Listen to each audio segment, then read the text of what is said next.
Hey everyone, back again. Welcome back to the video review. This time we're going to be taking a look at the much anticipated film Tale of the Brave from Thomas and Friends. Wow, it was a great movie. I'm not gonna lie, it was a great movie. So let's get right into the review. Before we get into that, obviously, a disclaimer, there's some spoilers in this, so if you haven't seen this film already or if you don't want to find out what happens, then this is where you want to pause the video at this point, so I'm going to be spoiling the video a lot. Anyways, let's begin.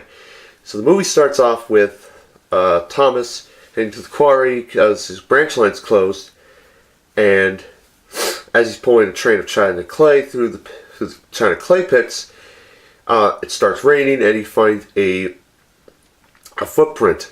What that is, find out later at the end of the movie. So Bill and Ben come to the rescue and manage to get Thomas out of the pits as they're collapsing, and then later on Sir Topham Hatt commends Bill and Ben for their for their heroic efforts. And then Percy discovers that Thomas is sad, so Thomas explains to him about the footprint, and then they think it's a monster. Obviously it's not. So what happens next, Percy takes a train to the docks, and then he comes across a weird shape coming on the other side. So Percy gets freaked out, he heads back to the docks, and then as it turns out, it is none other than Gator. That was the strange figure. So yeah, Gator, very neat looking engine, not gonna lie. Very cool. The fact being being called Gator is funny. Not gonna lie, because he's green, and he's interpreted as an alligator. So, not gonna lie, he was funny. So yeah, we're introduced to him, and he becomes close friends with Percy. He tells Percy his backstory on his fear of heights on his railway, and it's obviously proven when he tries to cross the Sodor suspension bridge. But then Percy helps him out. So yeah, that's pretty funny. So then James takes the advantage and teases him. But we'll get to that later on. So one night, Percy takes the mail train, sees some weird figures, and then the next James kind of, like I said, he takes the advantage and teases him. But then he gets diverted into the scrapyard, where obviously we see another new character, Reg, who is the scrap crane. And yeah, he doesn't do much in the film. He just, he's there. He just has a few lines. That's it. He's pretty cool, though. I'm curious to see what role he'll have in season 18. And, So yeah. So then, back at the quarry, Thomas tries to find out what the footprint was. But then he's stopped by the next new character we're introduced, and that is Marion, or whatever her name's pronounced. Anyways, she's a steam shovel, pretty funny, talks a lot, but all in all, I think she's pretty cool. Not gonna lie. So yeah, and then Thomas decides to go and investigate at another time. So then the following night, Thomas takes the mail train for Percy. Obviously, and then Percy gets really worried. So there you go. And then the next James decides to make fun of Percy. So he uses the car of scrap he uses from earlier and puts it on the main line. And then obviously when Percy comes, when he sees it, he's freaked. He gets scared and he just runs away back to the sheds. And then James comes back, and then Percy gets upset that everyone doesn't believe him, and Percy just ignores him for the rest of the day, and so the rest of the night, and so on.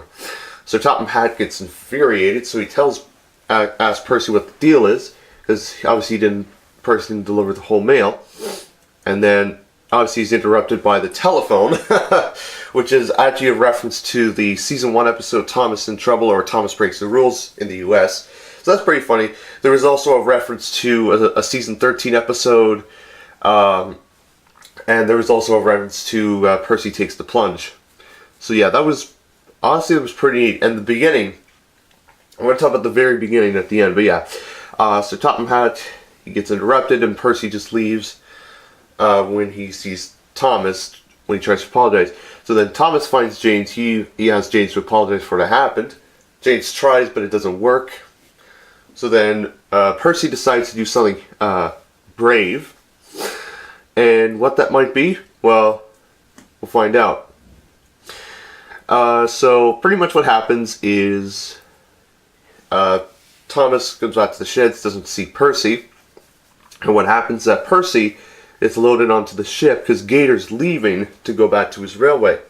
So he gets loaded onto the ship with Gator.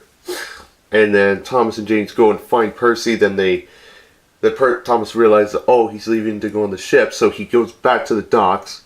And as the ship's leaving, he tells Cranky to go and stop the ship. So Cranky just, in dramatic fashion, flings his hook and then stops the ship just in the nick of time before he falls off the dockside. So yeah, it was actually pretty interesting, though a little intense at times. So yeah, and then Cranky tells Thomas that he unloaded Percy half hour ago before, for Gator. So Thomas goes finds Percy, which Percy is in the clay pits, and James says, oh, he believes that there's a monster, so he goes into the clay pits, but then there's another landslide. So when he sees another fossil, he thinks it's a monster, and then Thomas arrives on the scene, tells Percy to get out of there, but Percy actually, what he does, he manages to get James out of the clay pits and away from the landslide, though Percy gets caught in it at the very end of it. So then, and then the fossil comes right towards Percy, almost kills him, but then Marion saves the day. So then, at the end, we find out that it's actually a fossil of a Tyrannosaurus Rex, and Sir Topham Hatt commends Percy for the efforts and everything, but as he's thanking him, Percy disappears. But what happens at the very end, Percy, Thomas, and James, they go back to the docks, and they say goodbye to Gator as he leaves on his ship, and then the engines leave the docks. And yeah, that's really the end of Tale of the Brave. All in all, it was a very good film. I mean, obviously, it was very interesting. It kind of felt like Blue Mountain Mystery almost to me with the whole situation, because I mean, well, in a situation where you just see a new character, but it also felt like Day of the Diesels, where it's just focusing on Percy a lot. The other new character I forgot to mention was Timothy, and he's actually an oil-powered steam engine, and he works with Bill and Ben. He doesn't, well, in the beginning you see him get tricked by Bill and Ben when Thomas is connected to the other side of the train. And that's the train that Thomas takes. So yeah, that was pretty neat. And also, at the very beginning, it felt a lot like Thomas and the Twins in the Railway series book. But at the very beginning, you see Duck and Oliver pass each other through the tunnel you see in season 3. That was a nice touch. I liked it. And it was nice to see Oliver and Duck, in CGI, full CGI. And obviously, we've seen Toad in CGI. So it's pretty neat what we've seen so far in this. So yeah, all in all, Tale of the Brave, awesome movie. Not gonna lie, great, well done, and all in all, I'm very satisfied with it. And hopefully we get to see, more development of these characters as, as season 18 goes on. Now, obviously, Gator will be in season 18. It's similar to what Hero went through after Hero of the Rails. And then to season 13, I believe. Yeah, season 13. That's all I'm going to say right now. Because at the time of this recording, there's going to be 2 episodes that are going to be connected to Tale of the Brave. And obviously, one of the scenes we're going to point out is James taking the flying kipper. He crashes into the river that Spencer did in Hero of the Rails, and he has to get rescued by Rocky and Edward. So yeah, that's going to be interesting. I'm going to be curious to see what happens in that. So yeah, anyways, guys, that is my video review of Tale of the Brave, the Thomas and Friends from Thomas and Friends. I'll see you all very soon. I'll be back as soon as possible in the next video. And yes, take care, soon. Have a great day. And I'll catch you all later. Bye-bye.